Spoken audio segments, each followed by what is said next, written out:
Assalamualaikum warahmatullahi wabarakatuh. Saya Yudi Pramuko, tukang donat dari Parung YouTuber tertua di semesta. Tukang donat itu sebenarnya cuma brand saja.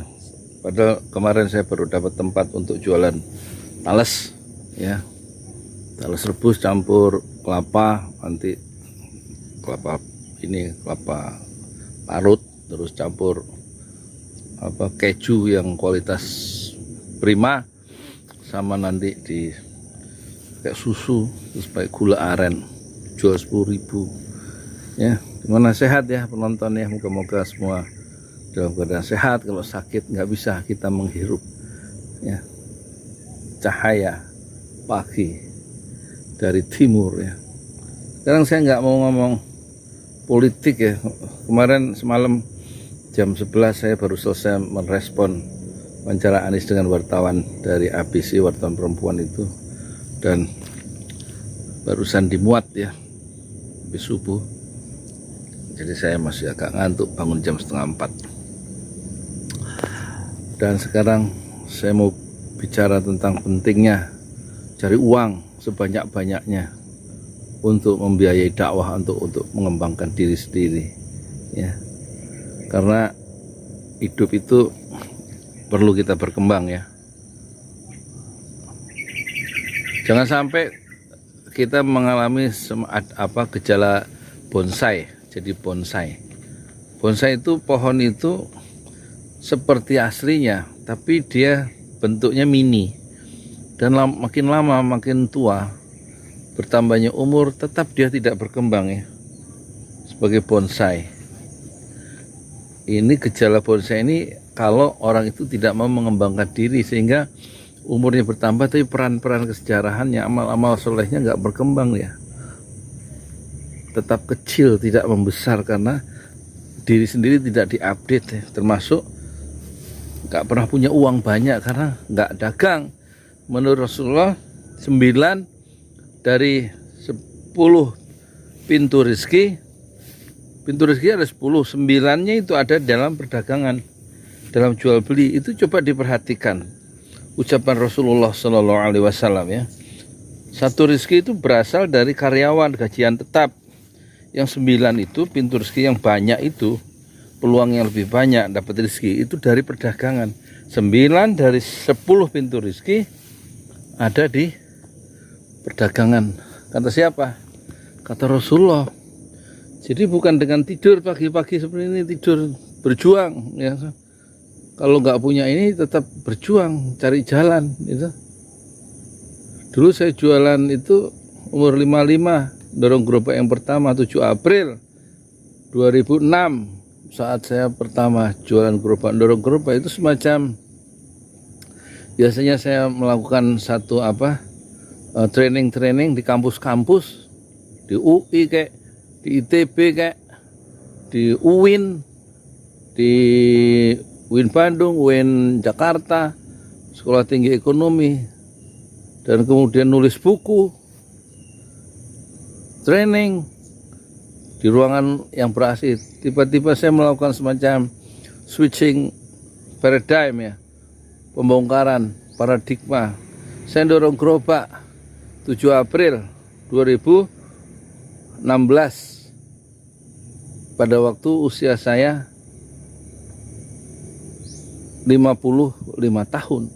Sekarang usia saya 62 tahun ya. Tapi dengan dorong gerobak itu kemudian ada semacam unintended consequences ya, ada akibat-akibat yang nggak kita pikirkan, yang nggak kita sengaja. Sekarang misalnya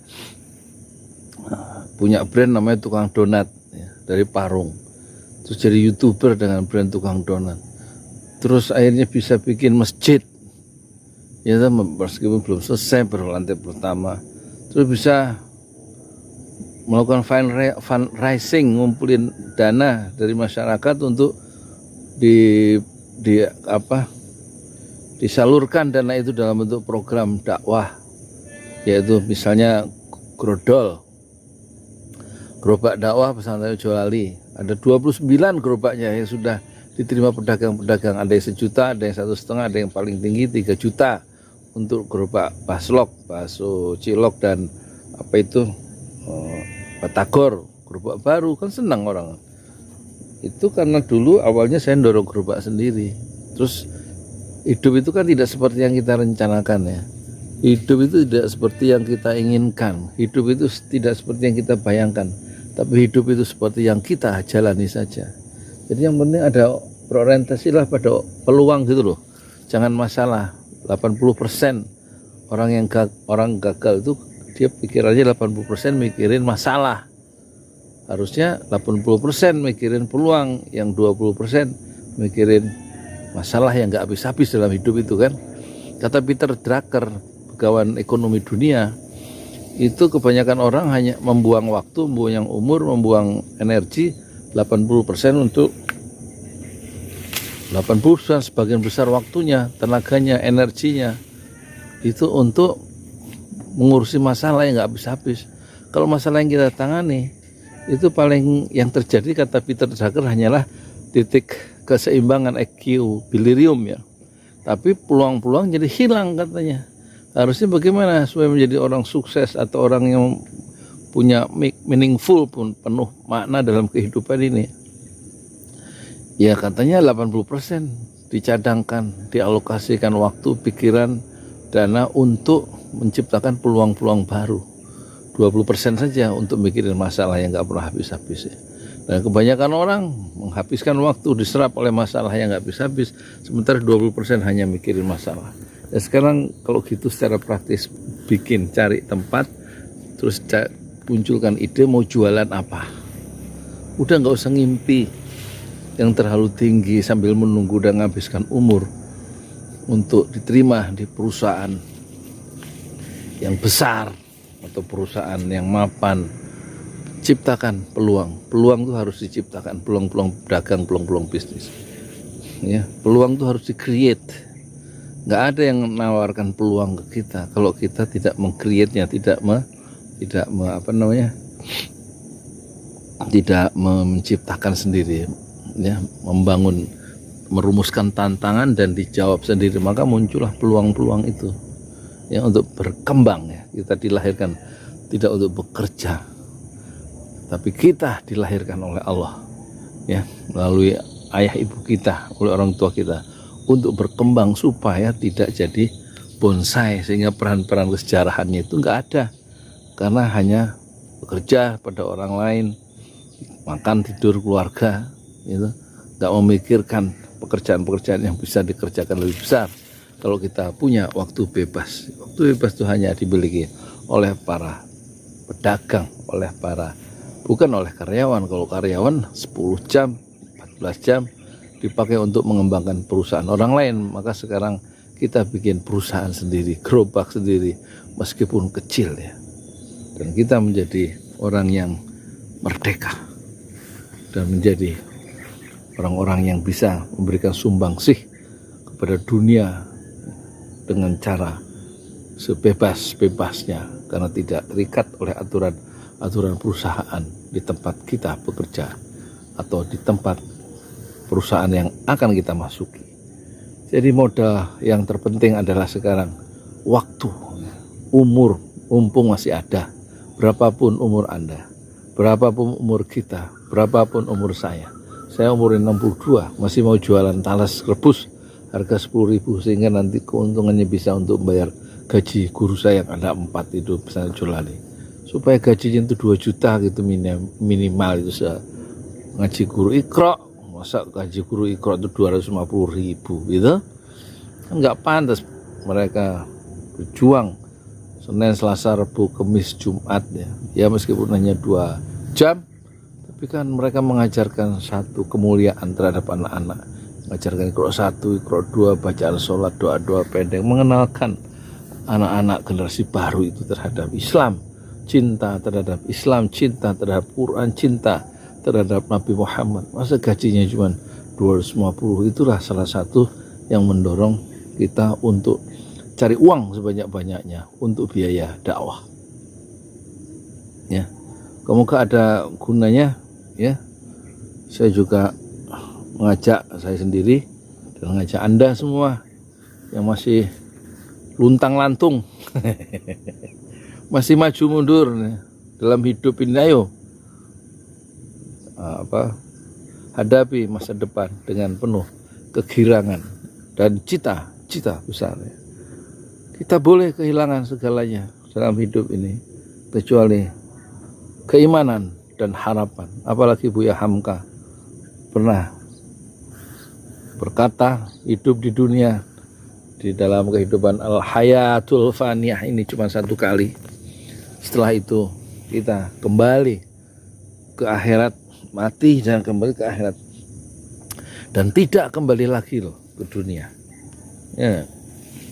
Oleh karena itu kalau punya cita-cita, punya keinginan, kata Buya Hamka, Ketua Majelis Ulama yang pertama dan pencipta, penyusun tafsir Al-Azhar 15 jilid dalam tahanan rejim Soekarno, itu masih bisa berkarya dalam tahanan, dalam penjara selama 2 tahun 4 bulan.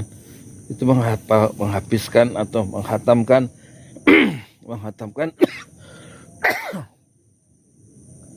menghatamkan Quran kayak kulit ulos, menghatamkan Quran 100 kali dan menghasilkan menghasilkan tafsir Al-Azhar 15 buku, 15 jilid, insya Allah. Jadi masih ada umur ya, yang penting modalnya umur. Nikmat terbesar adalah umur. Dan karena kita hidup yang sekali, kata Buya Hamka, maka kalau punya cita-cita itu jangan tanggung-tanggung ya. Yang penting berani ya. Tanggung-tanggung jangan. Berani menghadapi kehidupan, berani mulai, berani menciptakan peluang-peluang. Jangan takut. Jangan jadi orang pengecut ya.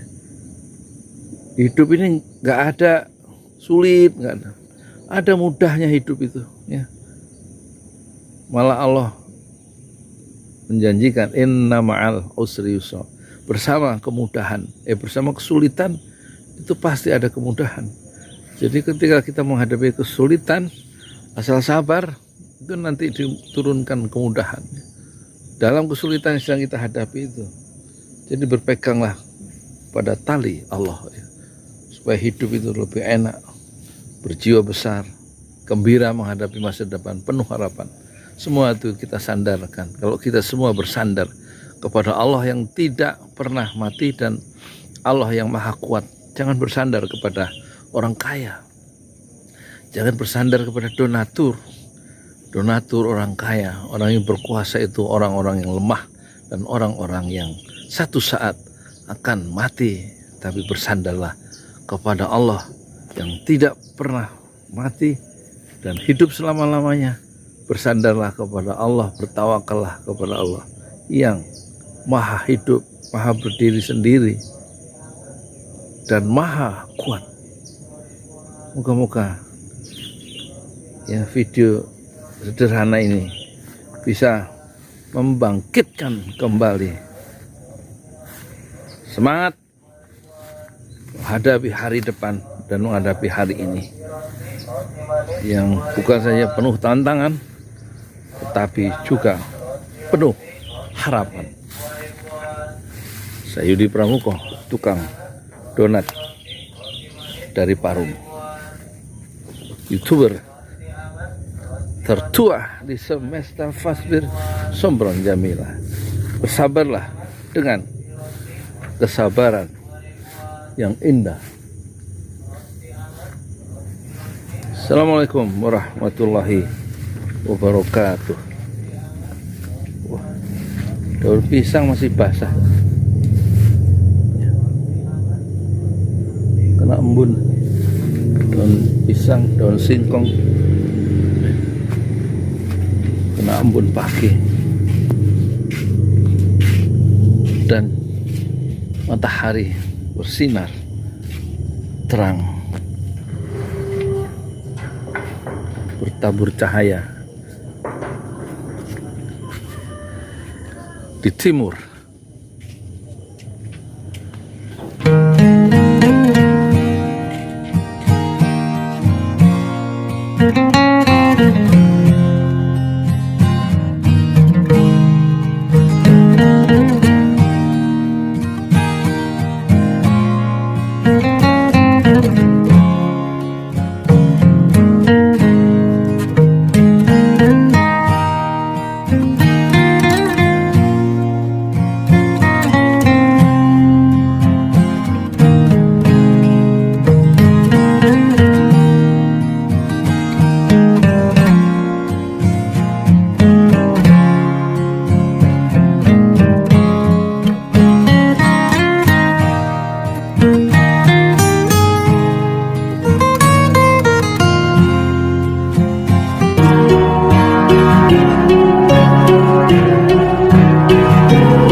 di jalan Allah.